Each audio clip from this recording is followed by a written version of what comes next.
नमस्ते भक्तों। आज 29 अप्रैल 2026 वैशाख बुधवार और प्रदोष व्रत का पावन दिन है। आज के इस शुभ अवसर पर एक लहसुन में गड़ी हुई लोहे के किल वाला विशेष उपाय आप जरूर से कर लेना। शाम के समय जब आप संध्या आरती करें तब अपने मुख्य द्वार पर एक दीपक जलाएं और उसमें एक लहसुन की कली डाल दें। मान्यता है कि शाम के समय मुख्य द्वार पर एक लहसुन की कली युक्त दीपक जलाने से श्री हरि विष्णु भगवान का आशीर्वाद आप पर सदैव बना रहता है और माता लक्ष्मी की विशेष कृपा प्राप्त होती है। इससे आपकी हर मनोकामना पूर्ण होगी और भक्तों, आपका घर खुशियों से सराबोर हो जाएगा। आप शीघ्र ही वैभवशाली और समृद्ध बन जाएंगे, क्योंकि भक्तों इस बार 29 अप्रैल को वैशाख प्रदोष व्रत और बुधवार के संयोग से बहुत सारे शुभ महासंयोग बन रहे हैं।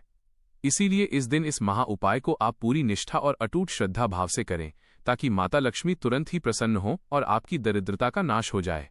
इस दिन शाम के समय अपने मुख्य द्वार पर दीपक में एक लहसुन की कली डालकर जलाना कदापि न भूलें।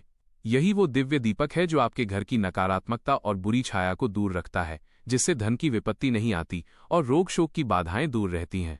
संध्या आरती के समय मुख्य द्वार पर ये दीपक जलाना इसलिए भी आवश्यक है क्योंकि पंडित जी ने अपनी हालिया कथा में इसके महत्व के बारे में विस्तार से बताया है।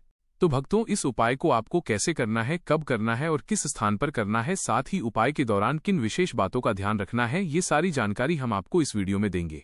तो चलिए भक्तों, जानते हैं कि वे कौन कौन सी सावधानियां हैं जो आपको बरतनी है, क्योंकि यदि आप इन सावधानियों को जाने बिना कोई त्रुटि करते हैं तो लाभ के स्थान पर जीवन में दरिद्रता का वास हो सकता है।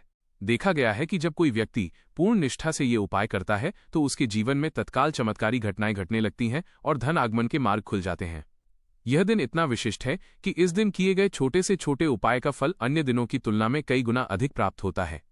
जो मनोकामनाएं बड़े बड़े अनुष्ठानों से पूर्ण नहीं होती, वे आज यानी 29 अप्रैल 2026 वैशाख बुधवार प्रदोष व्रत के दिन मात्र इस छोटे से उपाय से सिद्ध हो जाती हैं। अब भक्तों, सबसे पहले बात करते हैं सुबह के उपाय की। भक्तों, इस पावन दिन की शुरुआत आपको बहुत ही शुद्ध और पवित्र भाव से करनी है। प्रातःकाल ब्रह्म मुहूर्त में यानी सूर्योदय से लगभग 1.5 घंटे पहले उठें। शास्त्रों में कहा गया है कि इस समय आकाश से सकारात्मक ऊर्जा की वर्षा होती है। स्नान के जल में थोड़ा सा गंगाजल मिलाकर स्नान करें और पूर्णतः स्वच्छ संभव हो तो सफेद या पीले रंग के वस्त्र धारण करें। इसके बाद अपने घर के उत्तर पूर्व कोने ईशान कोण में एक शुद्ध आसन बिछाकर बैठ जाएं। अब एक पूर्णतः साबुत, बेदाग और बड़ा सा लहसुन लें। ध्यान रहे कि लहसुन कहीं से कटा फटा न हो। अब एक छोटी सी लोहे की किल लें। भक्तों, तंत्र शास्त्र और ज्योतिष में लोहे को शनिदेव और सुरक्षा का प्रतीक माना गया है, जबकि लहसुन राहु केतु के दोषों को शांत करने और घर को नजर से बचाने में सक्षम है। अब इस लोहे की कील को बहुत ही सावधानी से उस लहसुन के बिल्कुल बीचों बीच गाड़ दें। यह कार्य करते समय आपके मन में विचलित करने वाले विचार नहीं होने चाहिए।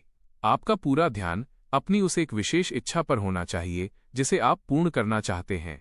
मन ही मन कहें, हे जगत के पालनहार, हे विघ्नहर्ता, मेरे जीवन की समस्त दरिद्रता, ग्रह क्लेश और ऋण के बोझ को इस कील की तरह ही जड़ से समाप्त कर दें। मेरे घर की चौखट पर सुख और अखंड लक्ष्मी का वास हो। इसके बाद उस लहसुन को अपने दाहिने हाथ की हथेली पर रखें और उसे ढक लें। अब भगवान विष्णु का ध्यान करते हुए और नमो भगवते वासुदेवाय मंत्र का जाप शुरू करें। भक्तों, ये जाप केवल होठों से नहीं बल्कि हृदय की गहराई से होना चाहिए। कम से कम 108 बार यानी एक माला पूर्ण करें। जैसे जैसे आप मंत्र पढ़ेंगे, कल्पना कीजिए कि आपके हाथों में रखा वो लहसुन ब्रह्मांड की दिव्य शक्तियों को सोख रहा है। जाप पूर्ण होने के बाद इस लहसुन को एक छोटे लाल या पीले रेशमी कपड़े में लपेटें। अब इसे अपने घर के उस स्थान पर ले जाएं जहां आपकी सबसे कीमती वस्तुएं रखी हों, जैसे कि आपकी तिजोरी या अलमारी। यदि आप व्यापारी हैं तो इसे अपने कार्यस्थल के गले में भी रख सकते हैं। इसे ऐसी जगह रखें जहां बाहरी व्यक्ति की नजर न पड़े और न ही कोई इसे बार बार छुए। यह एक सुरक्षा कवच की तरह काम करेगा जो आपके संचित धन की रक्षा करेगा और आने वाले धन के मार्ग में लगी रुकावटों को सोख लेगा। अब बात करते हैं शाम के विशेष उपाय की। भक्तों, जैसे ही दिन ढलने लगे और गोधूली बेला यानी संध्या का समय आए, आप पुनः तैयार हो जाएं। संध्या का समय वो दिव्य समय होता है जब माता लक्ष्मी पृथ्वी पर भ्रमण के लिए निकलती हैं। सबसे पहले अपने घर के मुख्य द्वार मेन डोर के दोनों तरफ थोड़ा सा जल छिड़ककर उसे शुद्ध करें। यदि संभव हो तो हल्दी के पानी का छिड़काव करें, क्योंकि हल्दी पवित्रता और सौभाग्य का प्रतीक है। अब एक मिट्टी का बड़ा दीपक लें। मिट्टी का दीपक पंचतत्वों का प्रतिनिधित्व करता है। इस दीपक में शुद्ध सरसों का तेल भरें। सरसों का तेल आपके जीवन के कष्टों और शत्रुओं के दमन के लिए श्रेष्ठ माना जाता है। अब इसमें रुई की एक लंबी बत्ती लगाएं। अब सबसे महत्वपूर्ण वस्तु एक लहसुन की कली लें और उसे उस तेल में सावधानी से डाल दें। अब उस दीपक को अपने घर की चौखट के दाईं ओर बाहर की तरफ मुंह करके खड़े होने पर दाएं हाथ की तरफ रखें। दीपक प्रज्वलित करते समय अपना मुख उत्तर या पूर्व दिशा की ओर रखें। जैसे ही दीपक की लौ प्रज्वलित हो, अपनी आंखों को बंद करें और साक्षात माता लक्ष्मी और भगवान विष्णु की छवि को अपने द्वार पर खड़ा महसूस करें। हाथ जोड़कर प्रार्थना करें, हे मां महालक्ष्मी, हे वैकुंठ के स्वामी, आज इस प्रदोष काल में बुधवार के इस पावन संयोग पर मैं ये दीप आपकी सेवा में समर्पित कर रहा हूँ। मेरे द्वार से अंधकार को विदा करें और अपने प्रकाश से मेरे जीवन को प्रकाशित करें। मेरे घर के अन्नपूर्णा और लक्ष्मी भंडार हमेशा भरे रहें। भक्तों, दीपक जलाने के बाद तुरंत अंदर न आएं। कम से कम 2-3 मिनट तक वहीं खड़े होकर या बैठकर शांत भाव से भगवान का स्मरण करें। ये वो क्षण है जब आपकी श्रद्धा और उस लहसुन की कली की ऊर्जा मिलकर आपके घर के चारों ओर एक सुरक्षा घेरा बनाती है। यह दीप न केवल प्रकाश देता है, बल्कि आपके घर में प्रवेश करने वाली हर नकारात्मक शक्ति, बुरी नज़र और आर्थिक तंगी को द्वार पर ही रोक देता है। ध्यान रखने योग्य विशेष बातें। भक्तों, इस उपाय के दौरान किसी भी प्रकार की नकारात्मक सोच मन में न लाएं। किसी से झगड़ा या कटु वचन न बोलें। दीपक को बुझने न दें, उसे पूरी तरह जलने दें। और सबसे महत्वपूर्ण, इस उपाय को केवल दिखावे के लिए नहीं, बल्कि सच्चे मन और विश्वास के साथ करें। अब भक्तों, सुनिए एक दिव्य कथा। बहुत समय पहले की बात है। अवंतिकापुरी नगरी में एक ब्राह्मण रहा करता था, जिसका नाम हरिदास था। हरिदास केवल नाम से ही हरि का दास नहीं था, बल्कि उसका रोम रोम विष्णु भक्ति में डूबा रहता था। वह अत्यंत विद्वान, सदाचारी और संतोषी स्वभाव का था। परंतु नियति का खेल देखिए भक्तों, जो दूसरों को धर्म का मार्ग दिखाता था, उसके स्वयं के घर में दरिद्रता ने ऐसा पैर पसारा था कि 2 समय की रोटी भी मिलना दूभर हो गया था। उसकी पत्नी सुशीला, जो कि नाम के अनुरूप ही बहुत सुशील थी, कभी शिकायत तो नहीं करती थी, लेकिन अपने बच्चों को भूखा सोता देख उसकी आंखों से आंसू थमते न थे। घर की दीवारें जर्जर हो चुकी थीं और कर्जदारों का दबाव प्रतिदिन बढ़ता जा रहा था। एक रात भूख से व्याकुल अपने छोटे बालक को रोता देख हरिदास का हृदय छलनी हो गया। वो अर्धरात्रि में ही दौड़ता हुआ नगर के पुराने विष्णु मंदिर पहुंचा और भगवान की मूर्ति के सामने साष्टांग दंडवत होकर फूट फूट कर रोने लगा। वो पुकारने लगा, हे माधव, हे दीनबंधु, क्या मेरी भक्ति में कोई कमी रह गई? क्या मेरे पूर्व जन्मों के पाप इतने भारी हैं कि मेरे मासूम बच्चे दाने दाने को तरस रहे हैं? प्रभु, अब मुझसे ये दुख और नहीं देखा जाता। तभी मंदिर के गर्भगृह के अंधेरे कोने से एक तेजस्वी, श्वेत दाढ़ी वाले वृद्ध साधु बाहर आए। उनके चेहरे पर एक अलौकिक आभा थी। उन्होंने हरिदास के सिर पर हाथ रखा और बड़े करुणापूर्ण स्वर में कहा, वत्स, विलाप मत करो। महादेव और श्री हरि की कृपा से हर अंधेरी रात के बाद सवेरा आता है। तुम अत्यंत भाग्यशाली हो कि आने वाली तिथि को वैशाख प्रदोष और बुधवार का अद्भुत संयोग बन रहा है।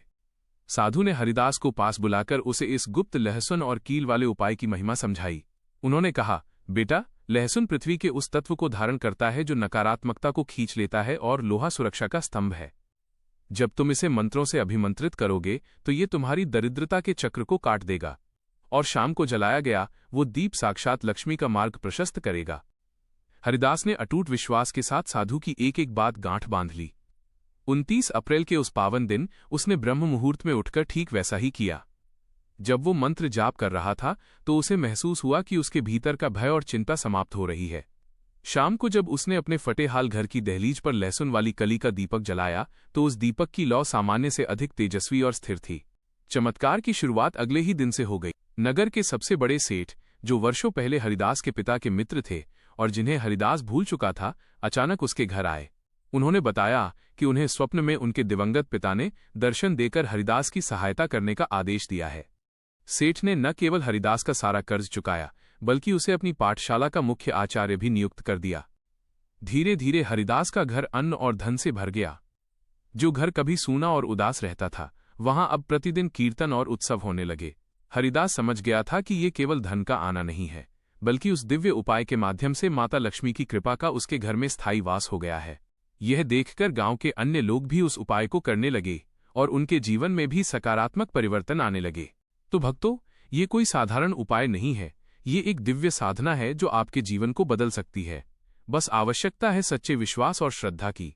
यदि आप भी अपने जीवन में सुख, समृद्धि और धन की वर्षा चाहते हैं तो इस उपाय को अवश्य करें और अपने अनुभव हमें कमेंट में जरूर बताएं। वीडियो अच्छा लगा हो तो इसे लाइक करें, शेयर करें और ऐसे ही दिव्य उपायों के लिए चैनल को सब्सक्राइब करना न भूलें। जय श्री हरि विष्णु। जय माता लक्ष्मी।